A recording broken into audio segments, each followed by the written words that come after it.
హైదరాబాద్లో ఉగ్ర కుట్రలపై బీజేపీ రాష్ట్ర అధ్యక్షులు బండి సంజయ్ సంచలన వ్యాఖ్యలు చేశారు.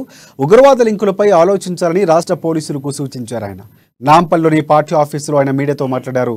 ఉగ్రవాదులకు ఎంఐఎం పార్టీ పాత బస్తీలో స్థావరం కల్పిస్తుందని, అందుకే ఉగ్రవాదులకు సపోర్ట్ చేస్తూ ఓవైసీ మాట్లాడుతున్నారని సంచలన ఆరోపణలు చేశారు. అంతేగాక ఉగ్రవాదులకు పాత బస్తీ అడ్డగా మారిందంటూ మరొక కీలక వ్యాఖ్యలు కూడా చేశారు. ఇవాళ పోలీసులకు పట్టుబడ్డ ఉగ్రవాది సలీం ఇక ఓవైసీ ఆసుపత్రిలో పనిచేస్తున్నారని షాకింగ్ కామెంట్స్ చేశారు. ఆయన కాగా ఉగ్రవాదం కేసులో పరారులో ఉన్న మహమ్మద్ సలీంను పోలీసులు అరెస్టు చేశారు.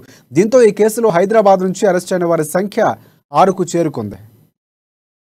ఇస్తున్నటువంటి సంస్థ ఈ హెచ్యుటి ఇటువంటి ఒక ప్రమాదకరమైనటువంటి టెర్రరిస్ట్ సంస్థకు ఆ వ్యక్తులకు హైదరాబాద్ షెల్టర్ జోన్ గా మారడం చాలా బాధాకరం.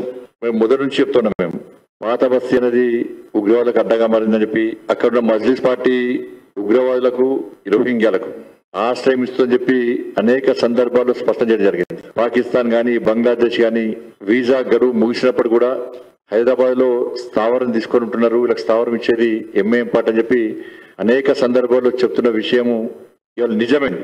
ఎందుకంటే నిన్న పట్టుబడినటువంటి హెచ్యుటి ఉగ్రవాదులో ముఖ్యుడైనటువంటి మొహమ్మద్ సలీం అలియాస్ సౌరభ్ రాజ్ వైద్య నే ఎంఐఎం పార్టీ సంబంధించినటువంటి డక్కన్ మెడికల్ కాలేజీలో ఫార్మాస్యూటికల్ బయోటెక్నాలజీ విభాగంలో డిపార్ట్మెంట్ లో హెచ్ఓడిగా పనిచేస్తున్నాడు. ఈ కాలేజీ ఎంఐఎం పార్టీకి సంబంధించినటువంటి ఓవైసీ కుటుంబానికి సంబంధించిన కాలేజీ.